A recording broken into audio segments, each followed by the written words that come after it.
নির্বাচনী প্রচারণায় অনবরত হামলা, কটূক্তি ও হেনস্থার প্রতিবাদে নোয়াখালীতে বিক্ষোভ মিছিল ও সমাবেশ করেছে জেলা জামায়াতে ইসলামীর মহিলা বিভাগ। রোববার সকাল 10টায় জেলা প্রশাসকের কার্যালয়ের সামনে থেকে বিক্ষোভ মিছিল শুরু হয়। পরে শহর প্রদক্ষিণ করে জেলা স্কুলের সামনে গিয়ে শেষ হয়। মিছিলে নেতৃত্ব দেন মহিলা জামায়াতের জেলা সেক্রেটারি নাজনীন আক্তার। তিনি বলেন, দেশব্যাপী একটি পক্ষ পরিকল্পিতভাবে নারীদের উপর হামলা চালিয়ে সহিংস পরিস্থিতি তৈরি করছে।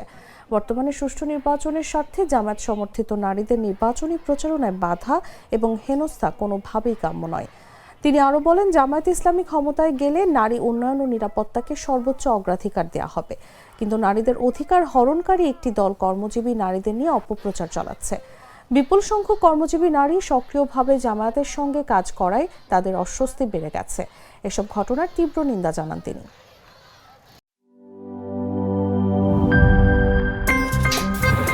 আমার একটা স্মার্ট সিদ্ধান্তে 25% গ্যাসের খরচ কমেছে। ভাবছেন কিভাবে?